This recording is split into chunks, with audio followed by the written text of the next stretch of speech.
All right. Hi, everybody. So, the EV market, what is going on, right? Everything's just like, it's just like red, red, red. Well, there's a lot of catalysts for this. Let's look into it.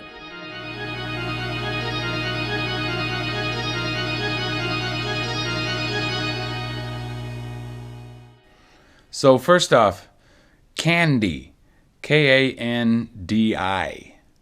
Chinese auto EV manufacturer.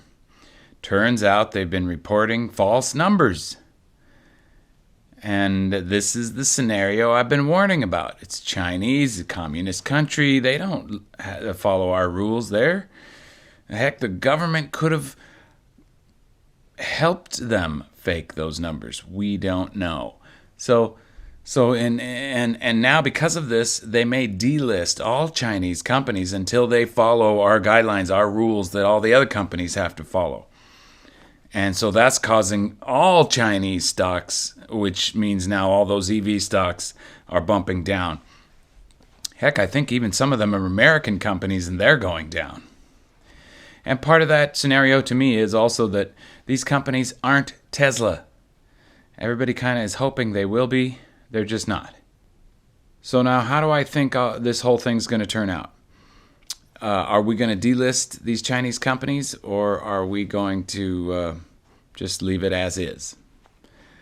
I think that I don't know if they're going to delist them or not, but I do think China will acquiesce. I think they will follow the rules that we want. Why? Because they want our money. They want our investors. They want American dollars invested in their companies. So I think they'll do it. But we'll see. Remains to be seen. Now you're starting to understand why there are a lot of investors that just will not get into China right now. And you're seeing part of the reason.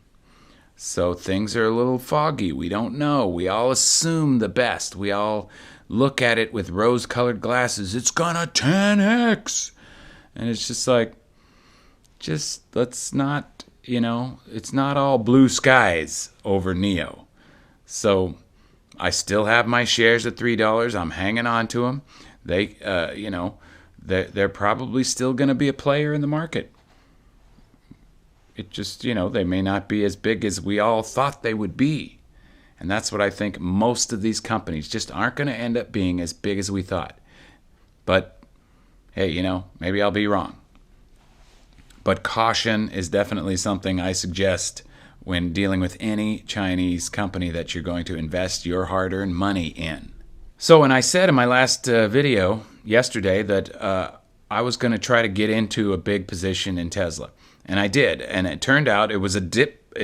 Tesla went down $30 or something, and I jumped in a couple of times within that range and got me some shares. And I feel like now is the time to just hang on and watch what's going on, because of the fact that we found out the S&P 500 will be purchasing on December 21st, 2020. They're not buying now, so that's all of us pushing it up. But now that I hear traders are going to be trying every which way to make money and buy shares now so they can sell them to the S&P 500 and puts and shorts and who knows what's going on. I don't want to get involved in that right now. I'm going to just sort of stand back. I got some extra shares. I'm going to watch what happens. If it goes up, I knew it. If it goes down, I'll jump in some more. So that's my play on the Tesla stock. And my general market outlook is not very good for me. Just trying to keep the pulse of the market and the economy at the same time. I think we're due for another pullback. There's just too much unemployment, and without having these stimulus checks and the end of the year, and I don't think they're going to bail us out. I think this is going to go all the way to the wire. I think the political situation is a mess, and we could get pushed into some really serious stuff. I'm not really going to say the words, but there's things that are going on that I think could cause just massive problems, is all I'm going to say. So that's my general feeling. So I'm keeping cash, because I just think with those unemployment numbers, just too much is going to happen. So I'm not going to go hog wild buying shares right now. I just don't think we're in a great economic situation. So I say keep some cash and be careful. I'm still sort of on a flat hold situation. Now, the caveat to my whole general outlook is that Tesla doesn't fall into that category. The whole thing could collapse, but Tesla's just going to keep on rising. And the reason why I feel this is because the pandemic was already a situation where it was proven. It was a horrible 6 months or whatever months, and Tesla's just kept going up and up and up, and people started buying like crazy. And I feel the reason is because the transition that has begun, the transition from fossil fuel vehicles to EVs is happening, and people want to get in on it. And I'm dying to get one. I've got 2 ordered. I hope I can get at least one of them. I wish they would make their factories fast. I know they've gone on 24-hour shifts on Giga Texas. So, and that's probably because Berlin has been delayed because of permits, and also because I think all the Cybertruck stuff. By the way, this is a little Cybertruck update. I think that Tesla moved the Texas construction to 3 shifts, 24 hours a day, because it looks like maybe Rivian or somebody might sneak their truck out first. And I think Tesla wants to say, no, that's my area. Let me get in there with my truck, and then we'll see.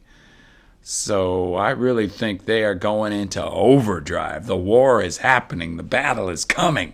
Who will own the electric pickup market? And I do think Tesla's going to take a large share of it. But they've left it open massively. A lot of people don't like the design of the Cybertruck, and that's fine. But the price and the performance is going to be hard to ignore. But there will be the diehard people that will not want that look and will pay more money to get a different kind of truck. So Rivian and other companies probably have a chance, which is fine, really. Tesla doesn't need 100% of every market. I mean, it barely has 17% of the EV market right now. And even though the EV market is barely 1% of the entire auto market. So we are so early on this. So let's hang on and see what happens. So one thing I want to also tell people to be careful of is to watch out for the clickbait titles. Watch out for people pushing these companies 10x, 30x, 300, 600. It's going to the moon. And a lot of these EV companies, everybody's been all over. And if you go back and look at all of my videos, you won't see me saying, get into NIO, it's 20x. I'm into NIO at $3. And I'm making some good profit. I'm just going to hold and see. But as I told people, I'd like to get in, but I didn't know enough about the company. I can't get in. I can't rush it. You don't want to rush long-term investing. So I didn't. And now look where it is. If I was really interested, I'd have a lot of low prices to jump in on. But I'm not going to be jumping in right now, especially on the Chinese companies. So be careful. Watch out for that. Oh, and let's give the Nikola update. Beep, beep, beep, beep, beep, beep. GM has pulled out of Nikola. And now Nikola is flailing on its own. And it was so beautiful. GM's sort of like, well, we'll just make you sort of like a vendor. If you guys come up with some great technology, we'll buy it from you. So keep us posted. And they just stepped away. Whoa. And GM needs help badly. They badly need help. And that's why they almost did this deal.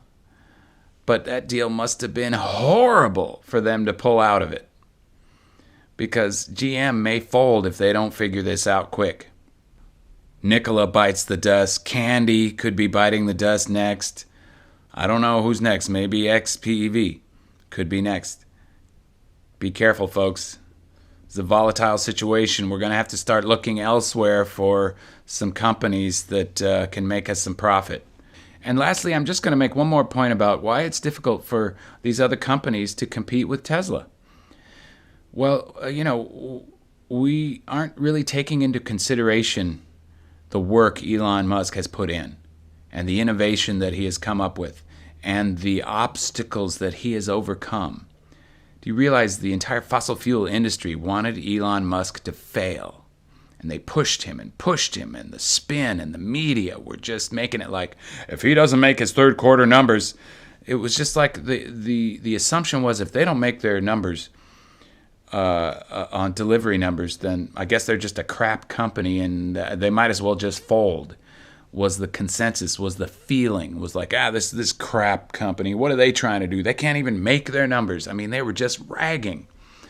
And meanwhile, while all this politics and media and spin was going on, Elon was in the background inventing new mechanisms and reinventing manufacturing and basically eating everyone's lunch. While they were out hoping to crash Tesla, Elon was kind of saying, yeah, you think you're going to crash me, I'm going to crash you. And this is what's happening. So now, once Elon and Tesla made it over the hump and made 5 quarters of profit, 4 quarters of profit, 5 quarters of profit, make all their numbers, make the best quarterly numbers they've ever had. But the point is, once they made it over the hump, everybody was, and the stock went ballistic, and the whole attention was brought to the EV industry. And then at that moment, it was too late to pull the plug on it. That you couldn't stop it then.